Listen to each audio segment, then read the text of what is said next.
Pues no, sería totalmente incierto, sería falso. Esto no es cuestión de decir, bueno, los primeros años van a ser años duros, difíciles, porque es el tiempo en el que estamos aprendiendo y poniendo la base, el fundamento de nuestra vida, pero luego ya después, olvídate, luego ya a disfrutar, a vivir la vida y ya no hay luchas, ni batallas, ni problemas. No es cierto. Si alguien te ha enseñado o si has escuchado a alguien que predica así, pues no es verdad. Porque la batalla, la lucha entre la carne y el espíritu durará toda la vida. ¿Amén? Yo sé que algunos dicen, uy, me cuesta decir amén, pero es así de claro. Te va a durar toda la vida. Y en esta tarde vamos a leer unos versículos de Gálatas, capítulo 5, que se parecen mucho, mucho a los versículos que leímos el domingo por la tarde, que era el capítulo 8 de Romanos. Ahora pues ninguna condenación hay para los que están en Cristo Jesús, los que no andan conforme a la carne, sino conforme al Espíritu. Y vimos cómo el capítulo 8 de Romanos, que es un capítulo extraordinario, donde las palabras clave son carne y espíritu, espíritu y carne, aparecen muchas veces con diferentes connotaciones, con diferentes aplicaciones. Ahora cuando comencemos a leer en Gálatas capítulo 5, verso del 16 en adelante, te va a dar la impresión, te va a dar la sensación de que seguimos leyendo la carta de Pablo a los romanos. Pero no tiene nada que ver con la carta de Pablo a los romanos. Esta es otra. Esta es la carta a los Gálatas. Y voy a comenzar a leer a partir del versículo 16. Digo pues, andad en el Espíritu. Ya esto ya lo había dicho también a los romanos. No satisfagáis los deseos de la carne, porque el deseo de la carne es contra el Espíritu, y el del Espíritu es contra la carne. Y estos se oponen entre sí, para que no hagáis lo que quisierais. Pero si sois guiados por el Espíritu, no estáis bajo la ley. Manifiestas son las obras de la carne. Y ahora usted, si quiere, las puede ir contando para que usted se dé cuenta cuántas manifestaciones diferentes hay de la carne. Lectura que, por cierto, se leyó también el domingo a la tarde, solamente la volvemos a repetir. Las obras de la carne son manifiestas y son adulterio, fornicación, inmundicia, lascivia, idolatría, hechicerías, enemistades, pleitos, celos, iras, contiendas, disensiones, herejías, envidias, homicidios, borracheras, orgías, y no ha terminado la lista, sino que simplemente la acorta y dice, y cosas semejantes a estas, y que hay más, acerca de las cuales os amonesto, como ya os lo he dicho antes, que los que practican tales cosas no heredarán el reino de Dios. Y ahora cambia completamente el tono. Ahora se va al tema del Espíritu y dice, mas el fruto del Espíritu es amor, gozo, paz, paciencia, benignidad, bondad, fe, mansedumbre, templanza. Contra tales cosas no hay ley. Los que son de Cristo han crucificado la carne con sus pasiones y deseos. Si vivimos por el Espíritu, andemos también por el Espíritu. No nos hagamos vanagloriosos e irritándonos unos a otros, envidiándonos unos a otros. Si Pablo nos presenta un panorama muy real. Pablo en ningún momento presenta a las iglesias que él pastoreó y fundó en su época como iglesias, como comunidades perfectas, donde no había celos, envidias, no había en definitiva pecado. Claro, si así fuera, nosotros nos sentaría muy mal y nos sentiríamos como los peores cristianos del mundo si leyéramos que los Gálatas, los Corintios, los Filipenses, los Tesalonicenses eran hermanos donde nunca ocurría nada malo, nada negativo, no había envidias, ni peleas, ni celos, ni discrepancias entre los hermanos. Pues nosotros al leer eso, si fuera así, diríamos, Señor, pero qué malos somos.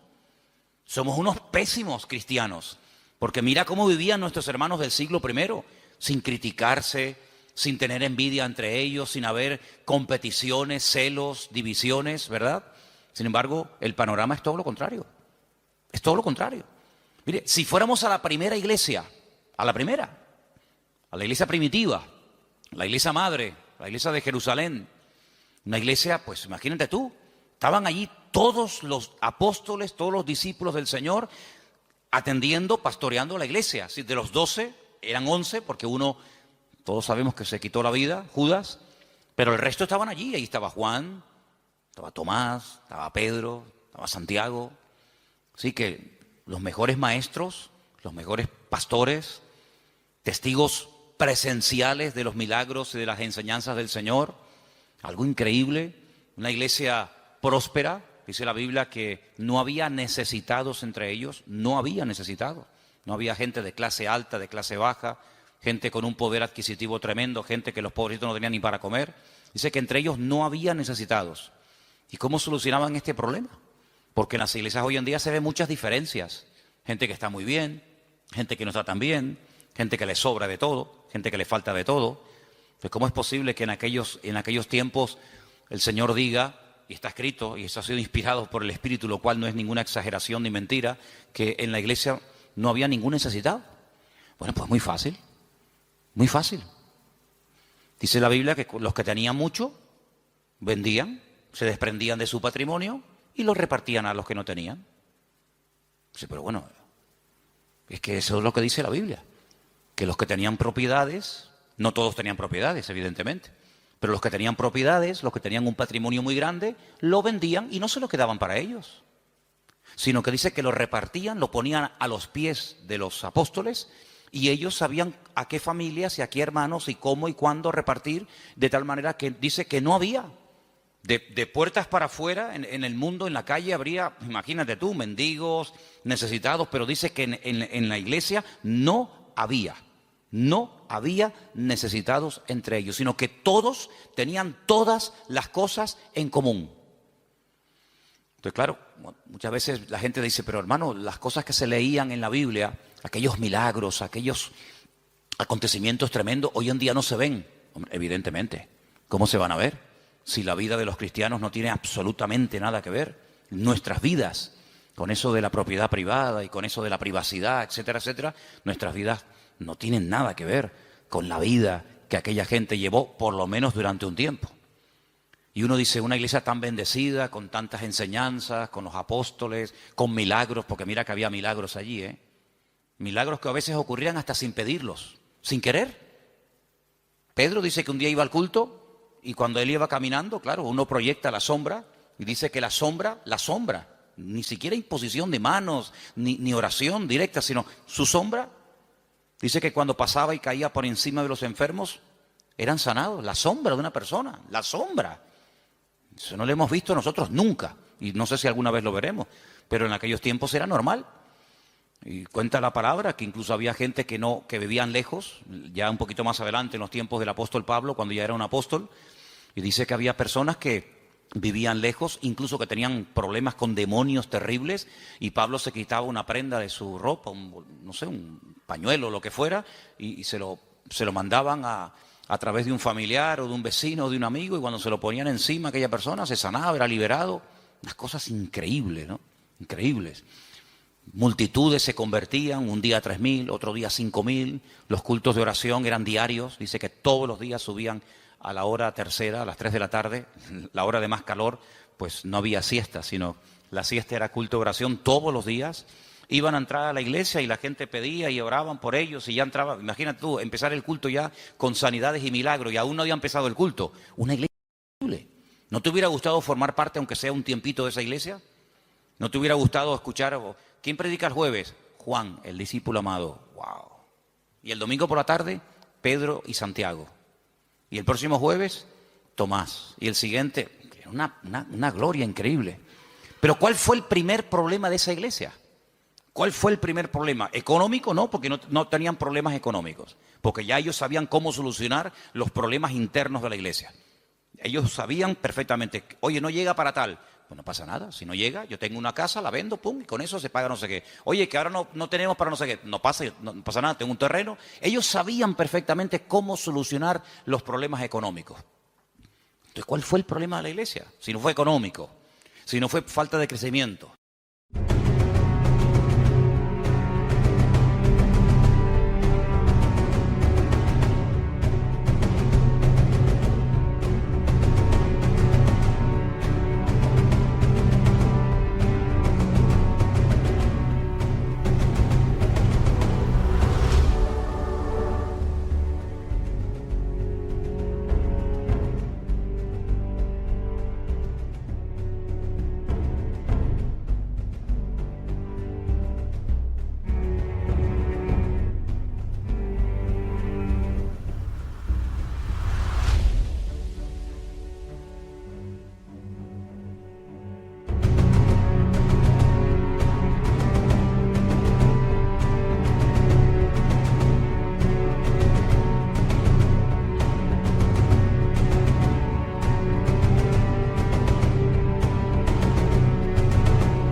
Si no fue mala doctrina, mala enseñanza o herejías, ¿cuál fue? Murmuración. ¿Cómo? ¿Pero cómo se pueden murmurar? ¿Cómo se pueden criticar unos a otros los hermanos en semejante iglesia? ¿Y por qué murmuraron? Porque cuando llegaba la hora de la comida, que por cierto, comían todos juntos porque era una especie de gran comunidad, pues no sé, dice que las viudas que eran de origen judío, parece, no sé si es algo que realmente era así, pues eran criticadas por otras viudas que dicen, mira, a ella le has puesto 2 chuletas, a mí me has puesto una sola. Yo veo en el plato de ella que le has puesto 3 papas, a mí me has puesto 2, y las de ella son muy grandes, las mías son muy chiquititas. ¿Cómo puede ser que una iglesia tan bendecida y tan próspera y tan impactante y tan de todo, el primer problema que registre la Biblia fuera murmuración? Pues ese fue el primer problema de la congregación. Y de ahí nace la idea de nombrar diáconos, ayudantes, colaboradores, que cuando llegue la hora de la comida, pues ellos sean los que distribuyan y se evite este problema en la congregación, porque no vamos a permitir que por la comida y por la murmuración se frene el avance y se estropee el buen ambiente espiritual que hasta hoy hemos tenido. Y entonces dijeron, vamos a nombrar 7 hermanos de confianza, 7 hermanos que los vamos a poner como diáconos, que se van a encargar a partir de hoy de solucionar este tema. Porque nosotros no nos vamos a poner ahora a servir las mesas. Lo nuestro es otra cosa. Lo nuestro es la palabra, la oración, tener comunión con el Señor, atender espiritualmente al pueblo. Pero ahora si nos vamos a poner a dar de comida a miles y a miles de personas, se nos va el día en esto y al final no cumplimos con lo que teníamos que cumplir. Pero claro, pusieron unos requisitos. Dice que tenían que ser hombres llenos del Espíritu Santo, de fe y de buen testimonio y sabiduría, para servir las mesas. Pues si eso eran los requisitos de los diáconos, ¿cómo tenían que ser los apóstoles y los pastores en aquella época? Yo creo que muchos de los que somos pastores hoy en día no podríamos ser ni diáconos en la iglesia primitiva, porque ponían el listón tan alto, era algo tan elevado que pedían para que una persona pudiera atender las mesas, que tú imagínate lo que tenían que pedir para ser pastor, algo realmente increíble. Así que vemos que el problema de la carne y del espíritu ya surgió en el seno de la primera iglesia, en la iglesia primitiva. Imagínate 2000 años después. Imagínate 2000 años después. Si viendo y viviendo en aquel tiempo y en aquel ambiente y aquella atmósfera de gloria, de bendición, de un mover de Dios espectacular, donde todo lo que ocurría era genuino. Las cifras que se dan no son aumentadas, no se estiran las cifras. Bueno, eran 200 los que se convirtieron, pero tú pones ahí 5000. No. Todo era genuino, los milagros eran genuinos, las sanidades eran genuinas. Todo lo que ocurría era genuino, no eran cifras evangelásticas. Eran cifras genuinas, milagros realmente del Señor.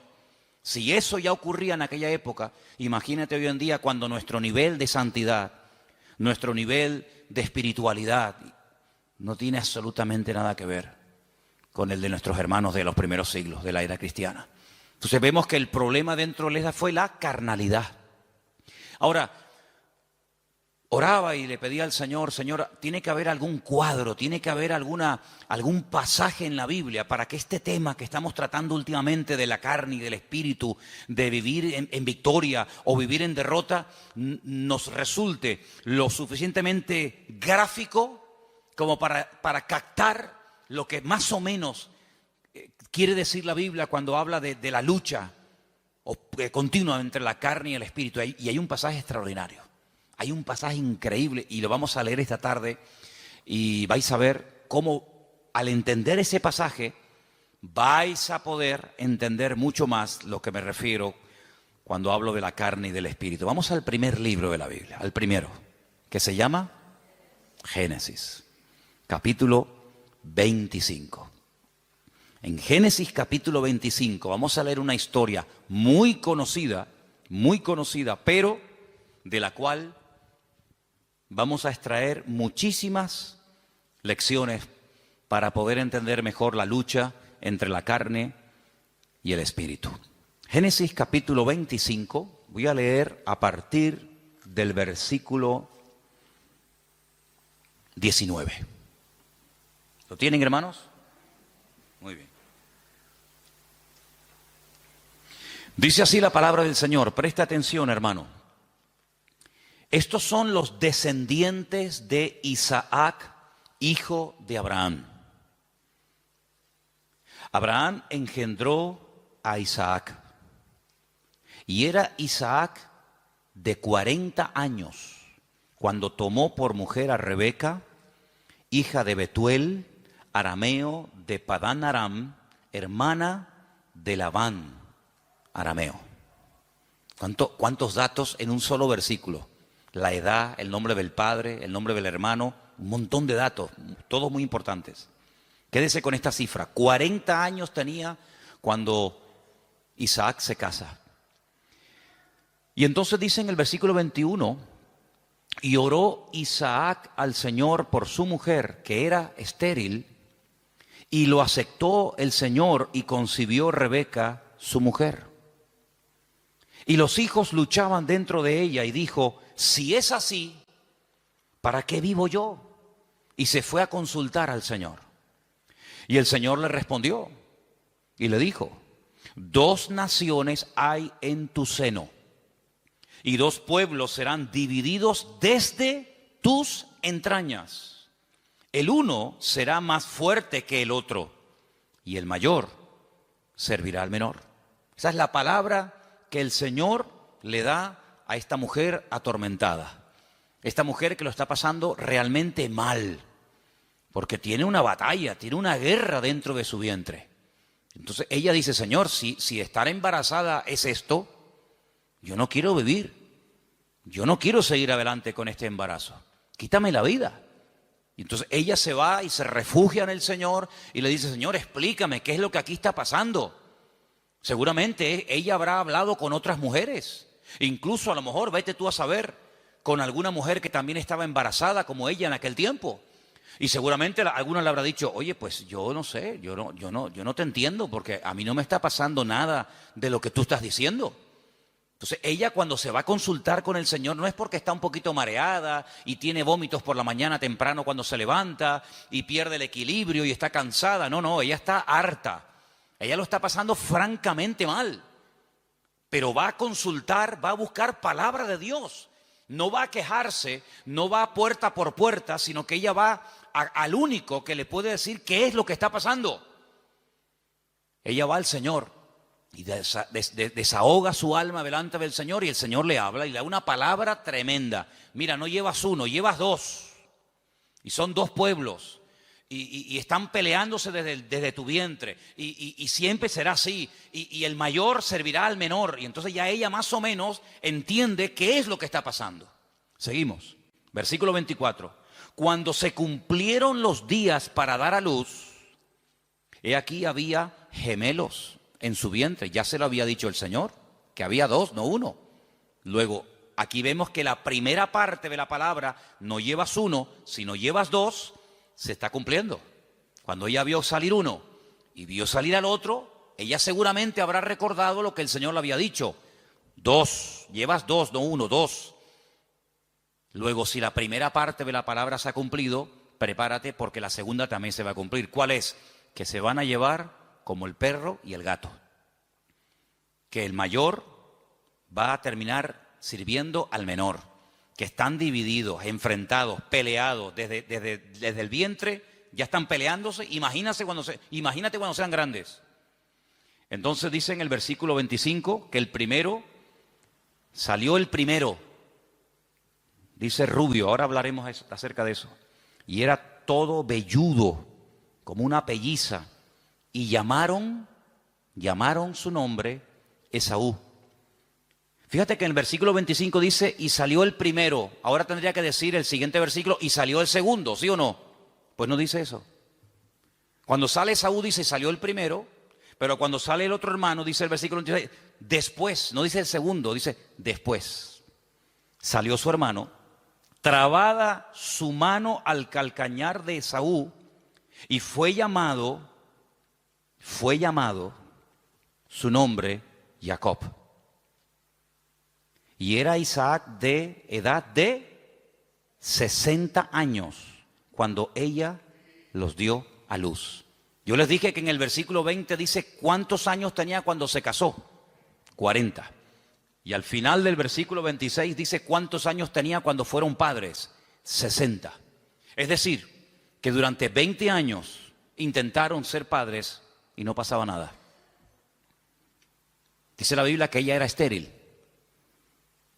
Pero Isaac sabía perfectamente que para Dios no hay nada imposible. Porque Isaac es el resultado de una oración de fe y de una intervención sobrenatural de Dios sobre su madre. Porque ustedes saben que los padres de Isaac fueron Abraham y Sara. Y la Biblia dice que eran gente muy mayor. Ella era de 90 y él de 100 años, tú imagínate. Y para colmo, ella también dice la Biblia que era estéril. Luego, humanamente hablando, entre la edad y el tema de la esterilidad, imposible. Pero él vive. Él sabe que su madre fue sanada cuando su padre oró por ella. Luego, ahora otra vez, se repite por segunda vez en una mujer, en una matriarca, el mismo problema que Sara, es estéril. Y se volverá a repetir en la siguiente generación, en Raquel, sabemos, ¿no? Era Sara, era Rebeca y era Raquel. 3 generaciones seguidas de mujeres estériles, pero mujeres sanadas por el poder de Dios. Una generación le daba ejemplo a la otra y la otra a la otra y así sucesivamente. Se pasaban la fe de unos a otros. Por eso dice que era la fe de Abraham, la fe de Isaac, la fe de Jacob, el Dios de uno, el Dios de otro, ¿verdad? No se aprendían cosas en una primera generación y luego no llegaban esa segunda y se terminaba diluyendo la bendición, sino que la bendición iba de menos a más. Date cuenta que, por ejemplo, Abraham ora, Dios sana a su esposa y tiene 1. El hijo nace y ora por su esposa y tiene 2. Y nace el tercero, que sería el nieto, en este caso el hijo de Isaac, y en vez de 2, tiene 12 varones y una hembra. Luego la bendición siempre va de menos a más. Ahora, fíjate qué curioso, 40 años tenía cuando se casó, 60 cuando fue padre. Quiere decir que durante 20 años no hay registro en la palabra de que Isaac orara por este tema. Esta es la primera vez que encontramos a Isaac orando por un tema familiar. Esta es la primera vez que la Biblia dice que Isaac se paró y dice, lo hemos leído en el versículo 21, Isaac oró al Señor. Si ustedes leen antes de este versículo, en capítulos anteriores, no dice absolutamente nada. Luego, durante 2 décadas, durante 20 largos años, aquí no pasaba nada. Hasta que Isaac, el cabeza del hogar, se para y dice, aquí hay que orar. Pero el texto que estamos leyendo esta tarde me llama mucho la atención porque cuando dice en el versículo 21, y oró, esa palabra, vayetar, significa oró insistentemente, porfiadamente. No oró de una forma superficial. Bueno, Señor, tú sabes que queremos ser Padre, ayúdanos en tu nombre, amén. Venga, vamos a hacer otra cosa. Sino que él se metió en serio con Dios. Él dijo, aquí hay un problema. Curioso que no dice que su esposa también oró con él, sino dice que él se puso enfrente de ella a orar por ella. Eso es muy curioso. Él tomó autoridad y dijo, bueno, a lo mejor tú ya te has resignado a no ser madre. Pero dice que él se paró frente a ella y él oró fervientemente. Bueno, por ahí hay un versículo en Santiago que dice que la oración del justo puede mucho. No dice así, me equivoqué, perdón. La oración eficaz del justo puede mucho. Corregí porque no es lo mismo decir que la oración del justo puede mucho que decir que la oración eficaz del justo puede mucho. Si quitamos la palabra eficaz, da a entender como que todo lo que oramos resulta con éxito, y no es así. Es la oración eficaz. Algún día hablaremos de cómo se arma, cómo se construye, cómo se hace una oración eficaz. Porque hay gente que dice, es que yo oro y yo no veo resultados. Y yo pido, pero llevo 20 años y yo no veo.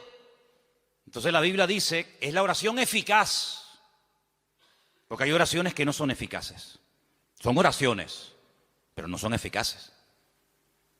Y una vez conté aquí que Alejandro Magno tenía en su guardia personal un grupo, creo que eran como de 400 y pico mujeres, que la llamaban las amazonas, que eran mujeres que se cortaban un pecho, amazonas, con un solo pecho, se quitaban un seno, porque eran las mujeres que tenían que protegerlo a él, era su guardia pretoriana, por decirlo de alguna manera, era su seguridad privada, personal, y las mujeres, lógicamente, al tener pecho, pues no se puede pegar el arco como un hombre se lo puede pegar y de esa manera apuntar, sino que al no poderse pegar el arco, la flecha no sale como tiene que salir. Entonces se sacrificaban por su rey, se cortaban un seno, pues se llama amazonas, con un solo seno, y de esa manera, donde ponían la flecha, o donde ponían el ojo, ponían la flecha.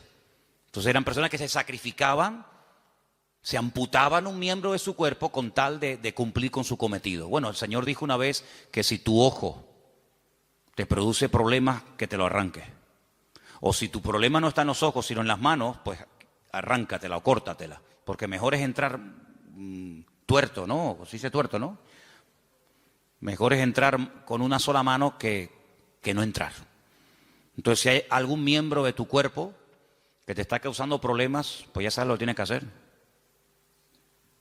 Si lo quieres tomar simbólicamente o lo quieres tomar literalmente, tú verás.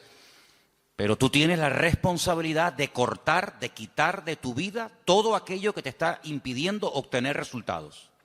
Sea mano, sea ojo, sea televisión, sea internet, sea móvil, sea amigo, sea novia, sea novio, sea vecino, sea vecina, sea perro, sea coche, sea moto, sea deporte, sea lo que sea, sea lo que sea. Cuando hablamos de acerca del ojo, no es que necesariamente me voy a arrancar el ojo, porque puedo seguir viendo por el otro. Entonces, estamos en la misma. Sino es todo lo que entra, porque dice la Biblia en Eclesiastés, cuando describe el cuerpo humano, ustedes saben que hay una descripción del cuerpo humano desde la cabeza hasta la coronilla, desde la coronilla hasta la planta de los pies. Cuando él llega a la parte de la visión, él dice que son las ventanas. Las ventanas. Y el Señor dijo, si tu ojo es bueno, si lo que tú ves, si lo que entra por las ventanas es bueno, todo tu cuerpo estará lleno de luz. Pero si tú abres la ventana, que son los ojos son las ventanas del alma. Con el alma tú la alimentas con lo que ves. La carne se alimenta con lo que ves. De hecho, lo que ves es lo que después la carne desea. Entonces, de ahí viene el refrán, ojos que no ven, corazón que no siente, ¿verdad? Entonces, cuando tú tienes las ventanas abiertas, pues tienes que saber seleccionar, porque hay cosas que mejor no verlas. Y exactamente es con la mano. La mano es, digamos, el miembro que habla acerca de lo que hacemos. Los ojos lo que miramos, lo que deseamos, lo que anhelamos, donde ponemos la visión, que después nos lleva a la acción, de la visión a la acción. Pero la mano representa la acción en sí misma. Hacemos con las manos. Cristo sanaba a los enfermos con las manos, tocaba a los enfermos, multiplicaba los panes y los peces. Las manos son, digamos, el medio, hablando de una forma simbólica, de lo que hacemos, de lo que ejecutamos. Entonces, si lo que estás haciendo o lo que estás viendo, lo que está entrando en definitiva en tu mente y lo que posteriormente sale te está causando problemas, tienes que tomar medidas preventivas primero. Si ya no funcionan las medidas preventivas, entonces otro tipo de medidas, pero lo que no puede ser es que la carne esté superando la vida en el espíritu, porque dice la Biblia que los que viven en la carne no pueden agradar a Dios. Y los que son guiados según la carne van a la muerte, a la destrucción. Por lo tanto, hay esa lucha que vemos desde el vientre de la madre de esta mujer, de Rebeca, con estos dos hijos. Ahora, después dice, en el mismo versículo 21, cuando yo he dicho vayetar, significa orar porfiadamente, insistentemente, en el mismo versículo, cuando dice, y aceptó el Señor, ¿lo veis? Es la misma palabra, pero se pronuncia de una forma diferente, vayater.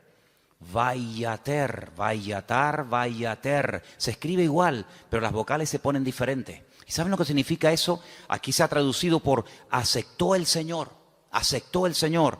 Significa que convenció a Dios. Dicho de otra forma, Dios se dejó convencer por la oración de Isaac. Es increíble. Dios se dejó convencer. A ver, ¿qué quieres? Presenta.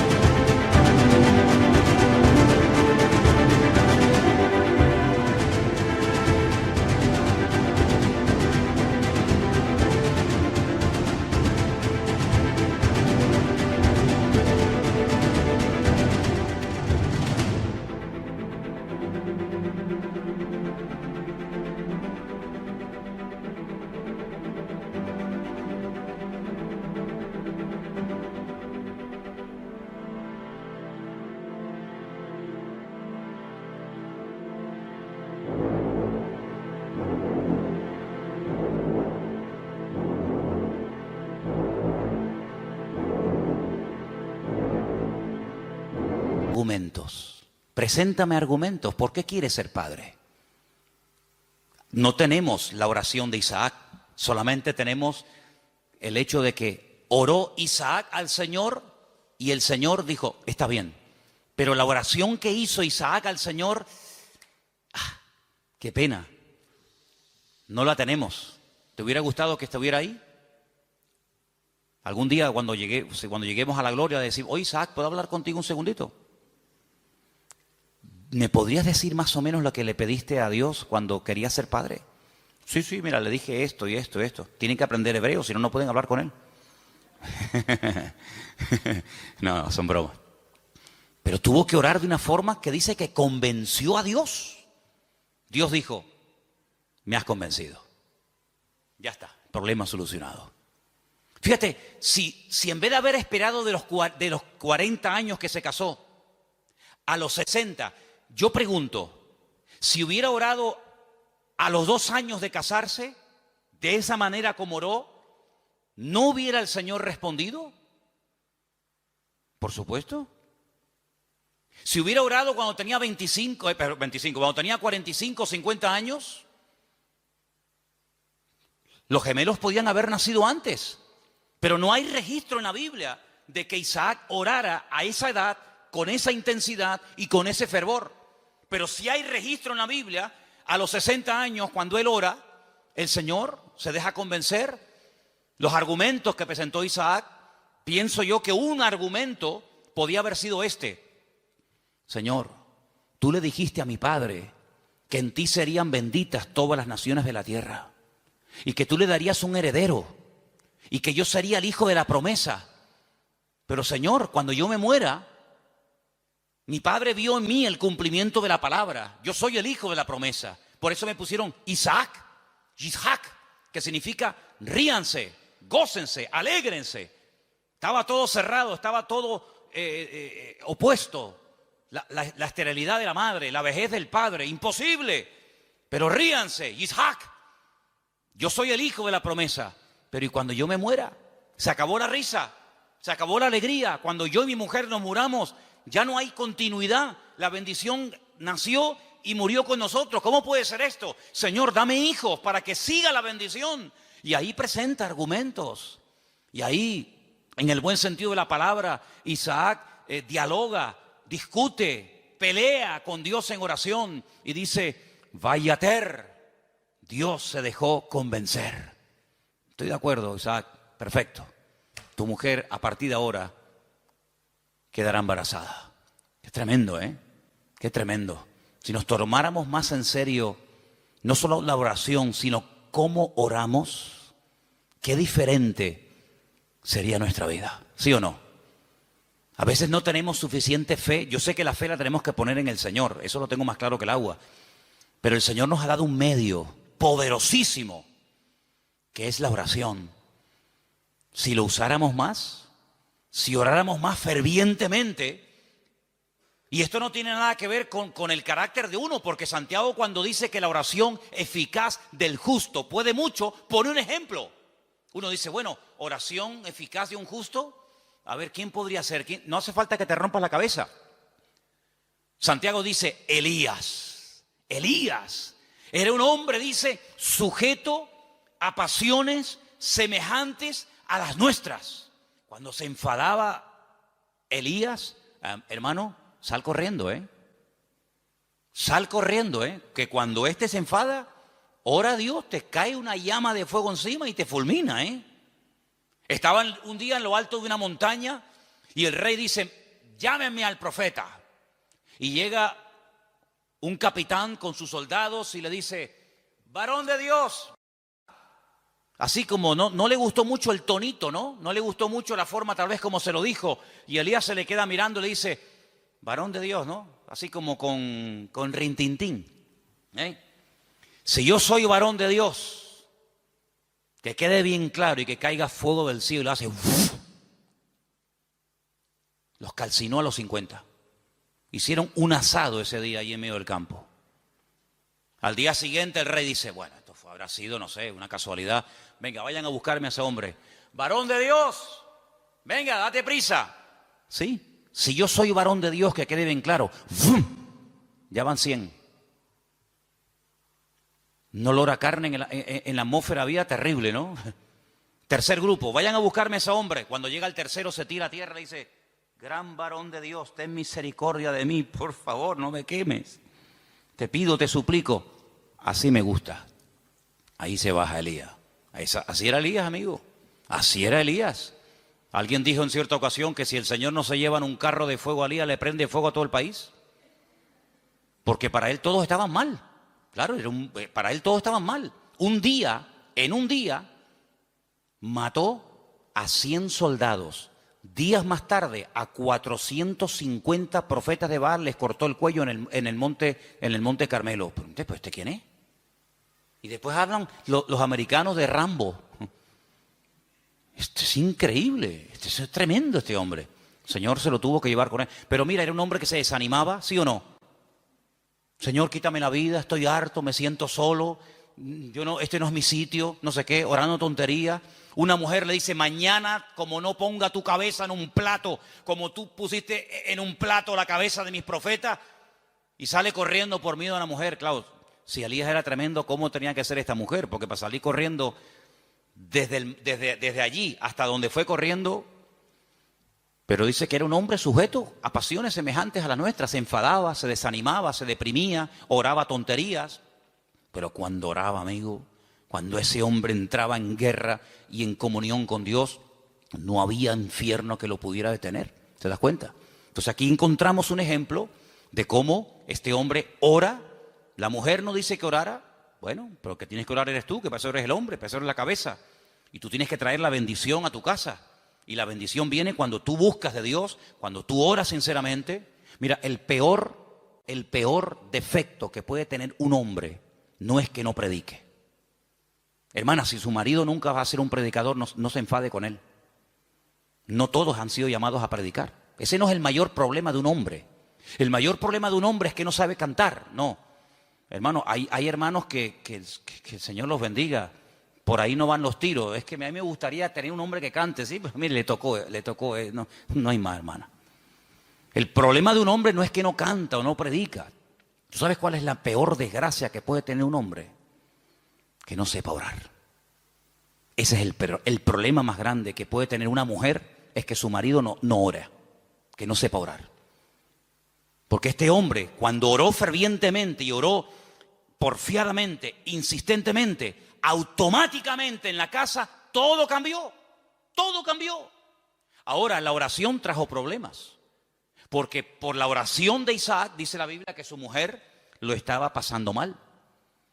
Pero ella, ¿qué fue lo que hizo? Lo que le enseñó su marido: vete a hablar con el Señor, déjate de quejarte, vete a la cámara secreta, y allí en la cámara secreta abre tu alma delante del Señor. Y el Señor le dio una palabra tremenda. A muy pocas gentes el Señor le da palabras específicas para sus hijos, y a ella se los dio. Vamos a leerlo otra vez. 2 naciones hay en tu seno, 2 naciones, 2 pueblos serán divididos desde sus entrañas. Es imposible la convivencia. Un pueblo será más fuerte que el otro pueblo, y el mayor servirá al menor. Tremendo. Este hombre cambió la situación de su casa porque oró por ella. Ahora, lo que me llama la atención, lo decíamos hoy en casa, que cuando su papá, cuidado con esto, cuidado, porque hay cosas que se transmiten a través de lo físico, de lo genético, pero también hay cosas que se transmiten de generación en generación por la vía espiritual. Si me sacan una célula de mi cuerpo, cualquiera que sea, y extraen un ADN de mi pelo o de donde sea, en un 99,9% ese ADN dirá que yo soy hijo de fulano de tal. Es inevitable, totalmente inevitable. Las famosas pruebas de paternidad. Ah, no, es que ese hijo no es mío. Sí, hazte una prueba de paternidad y ahí, amigo, ahí sale. O eres o no eres. Bueno, tal vez no. O eres o no eres. Lo genético, queramos o no, se transmite de generación en generación. ¿Y lo espiritual?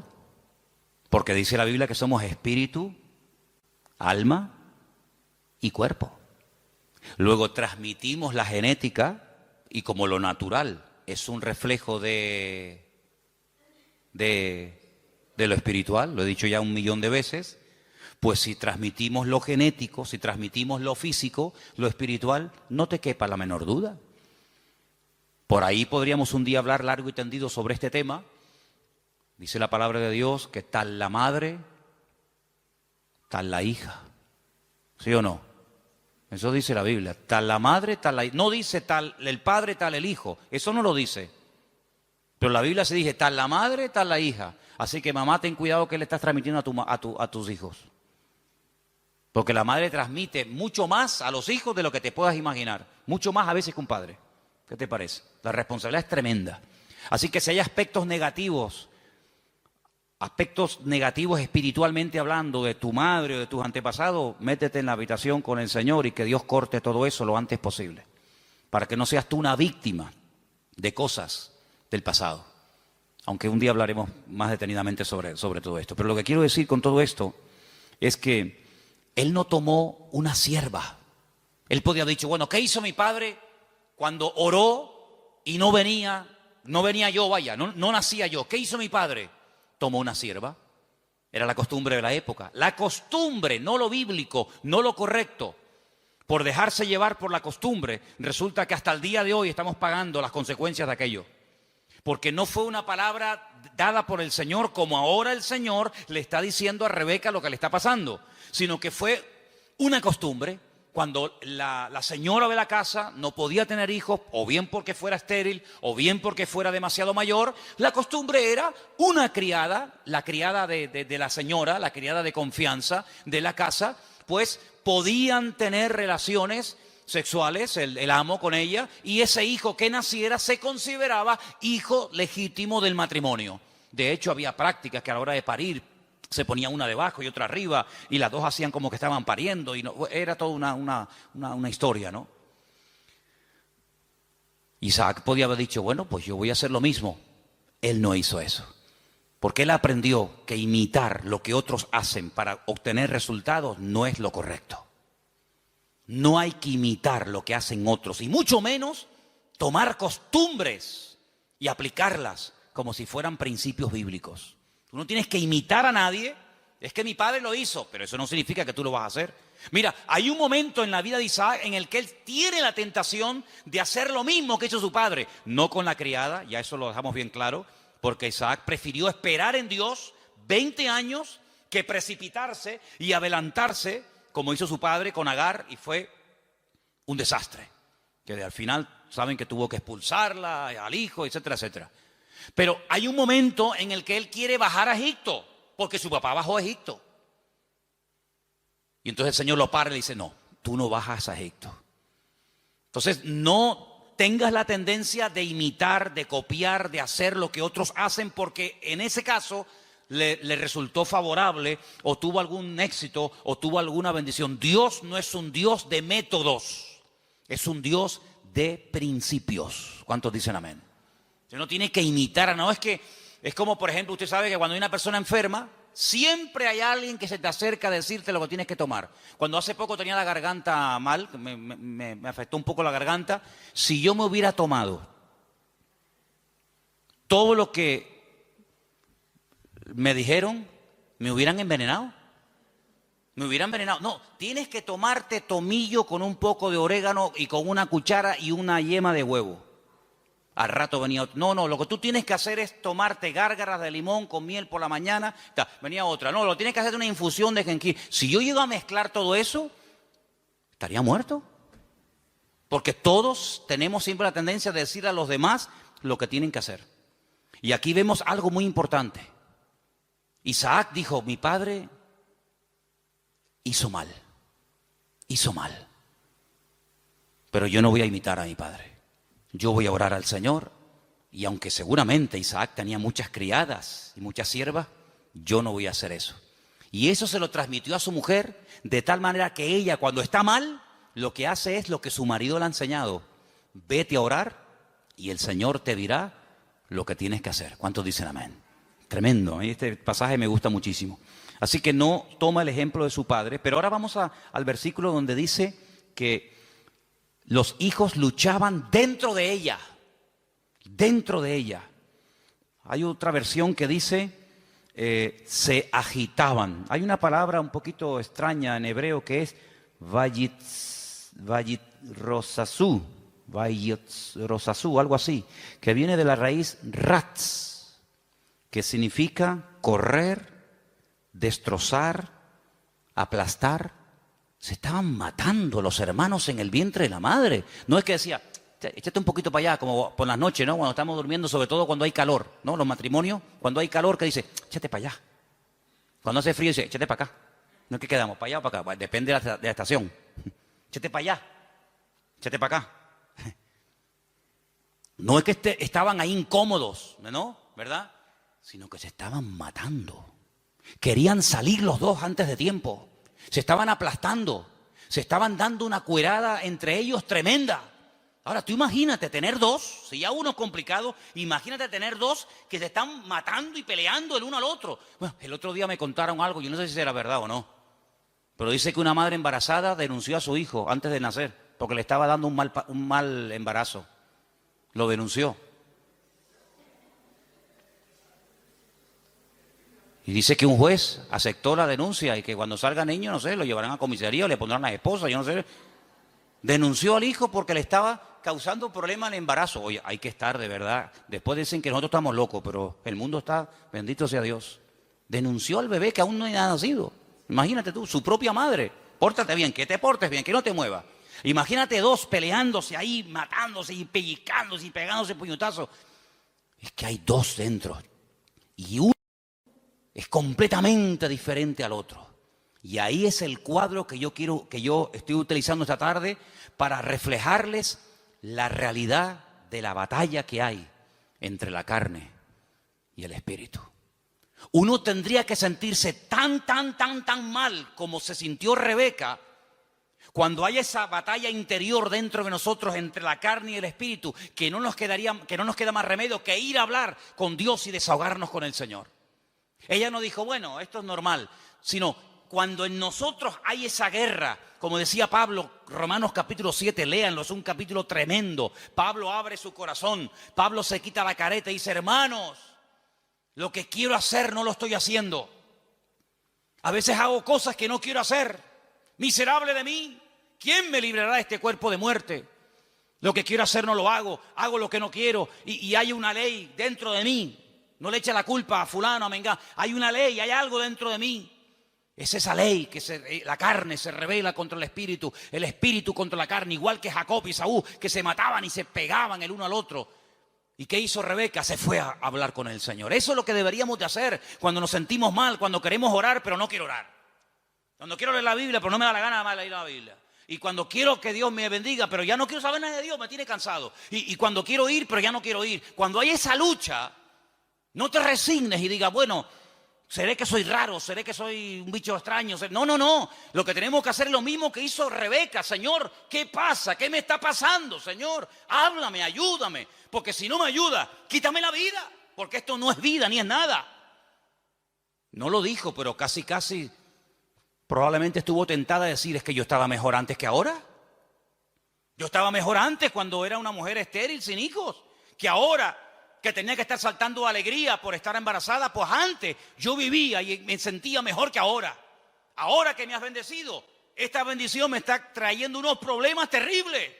No dijo todo esto, lo estoy diciendo yo, a ver si me entienden. Pero ¿cuántas veces puede pasar por nuestra mente? ¿Cuántas veces nos pueden cruzar los cables por nuestra mente y decir, ¿y ahora qué? Ahora, y lee la Biblia, y vas a la iglesia y no sé qué, y te das cuenta. El diablo es tremendamente cruel con nosotros. Y nos hace ver un panorama irreal, pero lo pinta de tal manera que parece que es real. Tremendo. Ya se lo dijo al Señor, solamente te quiero pedir una cosa, que te postres y me adores. Y si lo haces, mira qué fácil, te postras, me adoras y ya está. Te doy todos los reinos de la tierra. Y el diablo es lo que quiere. Detrás de toda tentación, detrás de todo ataque, siempre está lo mismo. Claudica, tira la toalla, ríndete. ¿Y qué es rendirse? Es darle la razón al diablo. Pero dice la Biblia, sométete a Dios, resiste al diablo y huirá de vosotros. ¿Cuántos dicen amén? No dice, no, yo me someto a Dios y el diablo huye. Es que no dice eso. Es que no dice eso. Como tú te estés montando una vida cristiana diferente a los principios que dice la palabra, te vas a llevar cada palo, te vas a llevar cada desilusión, porque ves que haces cosas y no funcionan. Y no hay nada peor que hacer algo y ver que no funciona y te enfadas con Dios.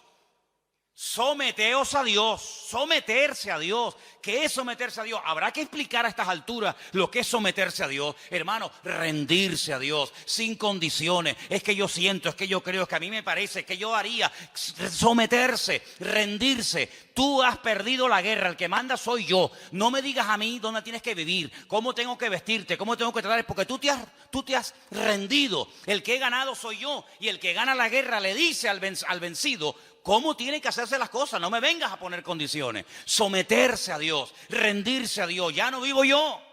Muy bien, perfecto. Ahora que te has sometido, ahora que te has rendido, ahora puedes resistir. ¿A quién? Al diablo. Y huirá, tiempo futuro, huirá. Pero no me dices cuándo, no. Te digo el presente, sométete, resiste. Tiempo presente y en futuro la victoria, huirá. Es decir, si tú te has sometido a Dios, tú sabrás, yo no sé.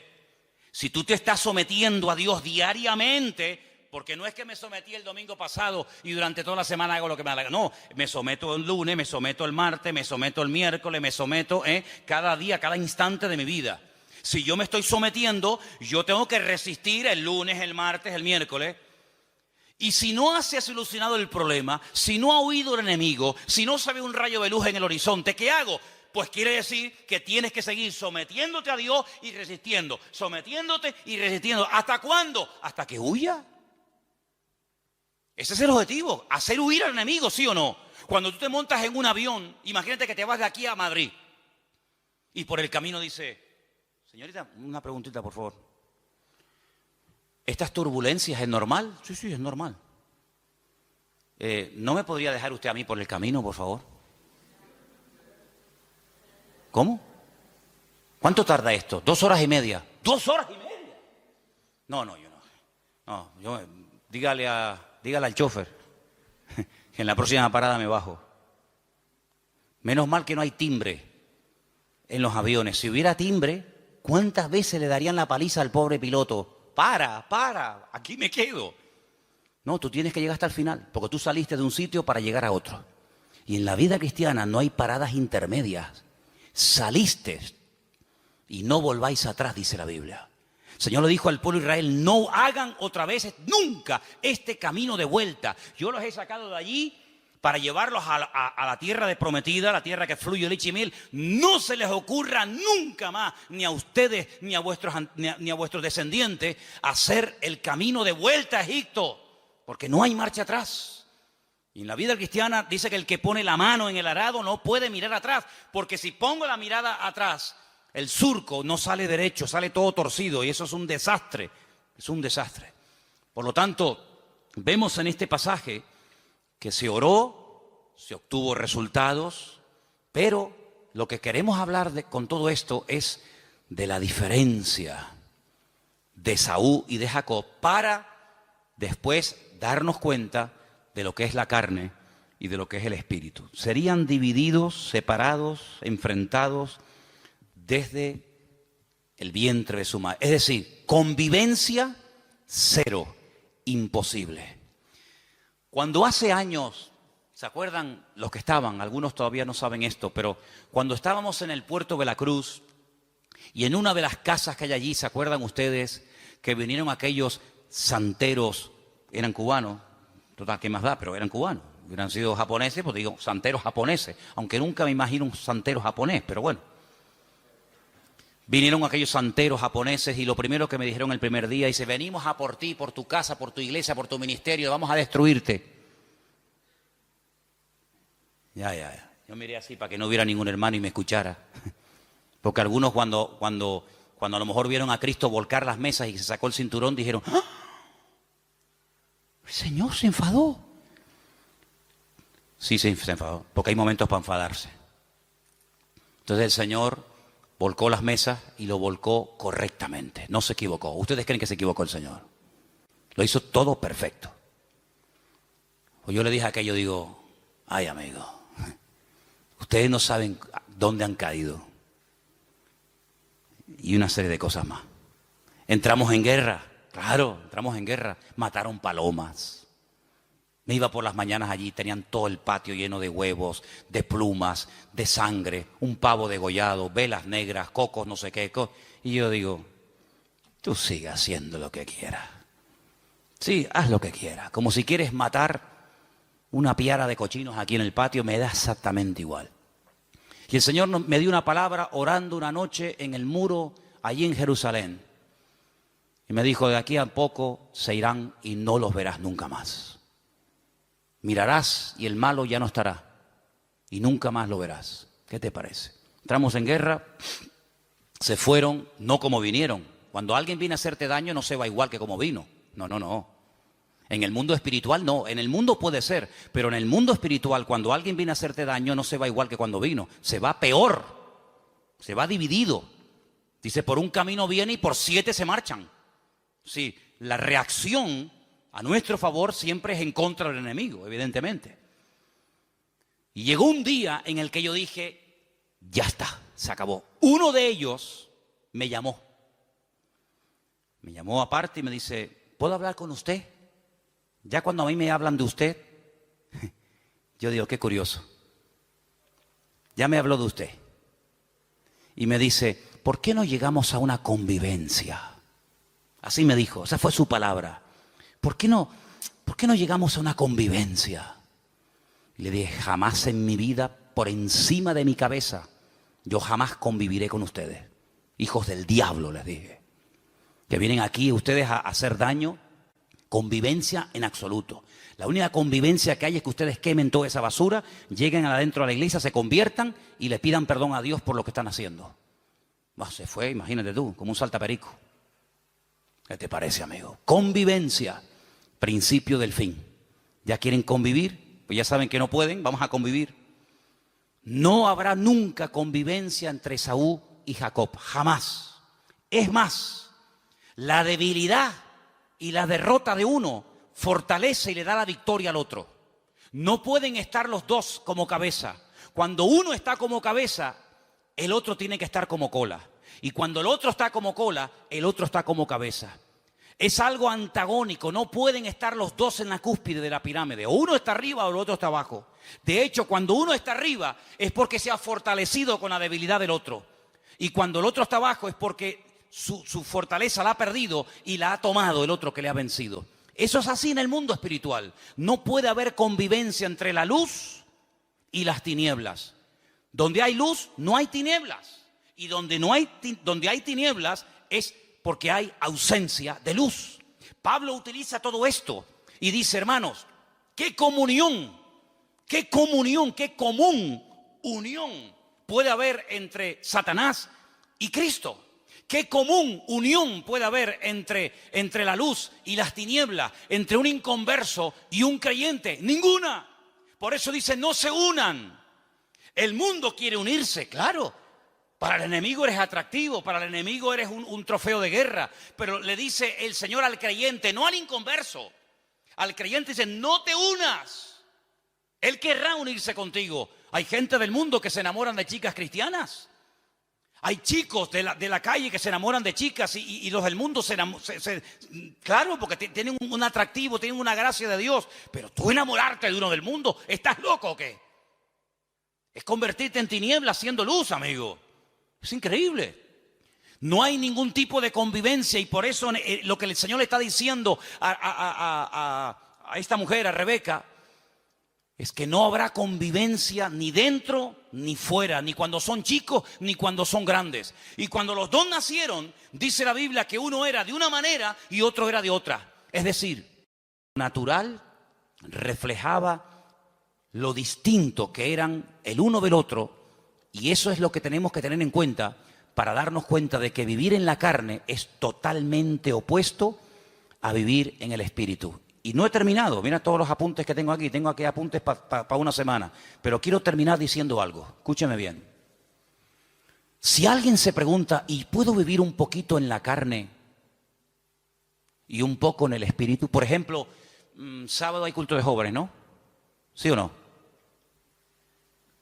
Bueno, pues el sábado canto, oro, alabo a Dios. El domingo también, porque hay culto, entonces tengo que portar bien. No puedo comportarme mal, ni decir palabrotas, ni... Sábado y domingo está bien, total. Pero claro, ya el lunes, el martes que no hay culto, el miércoles que no hay culto, entonces no has entendido nada. Porque no se puede convivir, no se puede vivir en la carne y en el espíritu. Hubo un hombre en la iglesia de Corinto que estaba dentro de la iglesia, dentro del cuerpo de Cristo, pero estaba viviendo en la carne. ¿Sabéis el caso, no? Dice la Biblia que el pecado que estaba cometiendo, cuando Pablo se lo comenta, dice, oye, pasa esto y esto. ¿Cómo? Dice, lo que ese hombre está haciendo, el pecado que está cometiendo ese perverso, lo llama así la Biblia, perverso, que viene de pervertido. Dice, ni los del mundo lo practican. Ni los del mundo están viviendo en tanto desorden como ese que se llama hermano, pero se ha metido dentro de la congregación y no tiene nada que ver con una vida de un cristiano. Pablo dice, yo ya lo tengo claro. Bíblicamente dice, yo ya he juzgado ese caso. Yo ya lo he juzgado. Juntaos vosotros con mi postura, con mi espíritu, con mi determinación y cogerlo y sacarlo de ahí. Entréguenselo a Satanás para que destruya la carne a ver si su espíritu se salva. Una cosa increíble. Entonces le dijeron, mira, ven para acá, aquí no puedes venir más. Te estaba acostando con la mujer de su marido, de su padre, que a lo mejor no era su madre, pero podía ser la madrastra. Estaba teniendo relaciones sexuales con la mujer de su padre. Y Pablo dice, pues, pero eso, ni en el mundo se hace eso. Ni en el mundo se comentan esos pecados. Cójalo, dice que lo echaron fuera para que Satanás lo zarandeara, lo sacudiera. Cuando tú sales de la iglesia, el diablo te dice, ven. El 4 de junio tú estabas aquí en la plataforma llorando, diciendo, Señor, usa mi vida, voy a servirte, cuenta conmigo, diablo, te reprendo, te ato. Y el diablo escuchando. El diablo dice, hoy está eufórico. Hoy está animado. Le tocó el mensaje, está potente. Espérate la semana que viene. Cuando estás, no voy más a la iglesia, estoy desanimado. No sé qué. El diablo dice, ven para acá. ¿Qué me dijiste tú el otro día por la tarde? Te reprendo, diablo. Fuera, diablo. Ven, te mete una sacudida en un minuto que tus 6 meses de cristiano te los tira por tierra, amigo. Te mete una tunda que en algunos casos algunos ni se levantan. Fíjate lo que te digo, ¿eh? Cuando ustedes oren, ustedes se están comprometiendo. El mundo espiritual oye, los demonios oyen, los ángeles oyen, Satanás oye, Dios oye. Y el mundo espiritual tiene una característica que a veces los seres humanos hemos perdido, y es que son pacientes. Son pacientes, saben esperar. Son sigilosos como la serpiente, que están horas y horas y horas en un charco de agua colgados en un palo. Horas ahí sin moverse, no pestañean nada, esperando que pase una presa. Uno dice, vámonos ya, aquí no viene nadie, está uno pescando, llevamos 10 minutos, pues espérate un momento, si acabamos de llegar, vámonos ya. La serpiente está ahí esperando, 1 hora, 2 horas, hasta que... Son así, amigos. Entonces el diablo en el mundo espiritual hay esa característica de saber esperar. ¿No dice la Biblia que está como un león rugiente? ¿Buscando a quién? ¿A quién devorar? A veces no lo tiene fácil, hay que ser sincero. A veces no encuentra uno una presa fácil. Pero cuando el lobo, cuando el león, cuando el animal que va a cazar, que vive de la carne, de lo que mata, va a cazar, no ataca al primero que ve. Jamás hace eso. Se sube en un lugar alto y observa la manada. Hay 3000 ñus, 200 cebras, 400 antílopes. ¿Y a dónde ataco? ¿A dónde voy? Espera. Y empiezan a observar. Uy, aquel camina raro. Empiezan a mirar. Va cojo, es mayor. Se cansa, va el último. Hacen una estrategia de tal manera que a ese, que no puede ir al ritmo de los otros, lo aísla, la manada se va, lo deja solo, y cuando está solo, encima, débil, enfermo, se le tiran encima y se acabó. El diablo es un ladrón que viene a hurtar, a matar y a destruir. Lo que le da fuerza al diablo en un país son los carnales. Lo que le da fuerza a los demonios en una nación, en un continente, son la gente carnal. Y por eso lo que tenemos que hacer es sacudirnos de la carnalidad. Porque la próxima semana, tal vez el domingo, la segunda parte del mensaje, veremos a dónde se llegó en la relación entre hermanos. Ya era insostenible aquello. Y entonces nos damos cuenta de que Esaú, el carnal, el malo, tenía una cosa que necesitaba urgentemente Jacob para poder triunfar en la vida. Y entonces vamos a descubrir qué es lo que tiene el mundo, qué es lo que tiene Esaú, que a nosotros nos interesa quitárselo, pero cuando se lo quitemos, ahí te quedas, Esaú. Entonces, hermanos, eso es lo que significa pelear la buena batalla.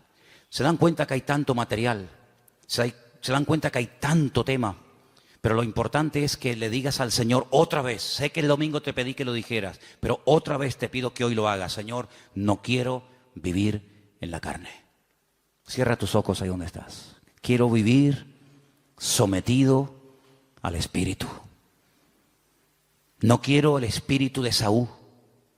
No quiero ser un carnal. No quiero ser una persona que menosprecia las bendiciones, sino que pelea para obtener las bendiciones de Dios. Isaac cambió su casa cuando oró y obtuvo resultados en el nombre del Señor.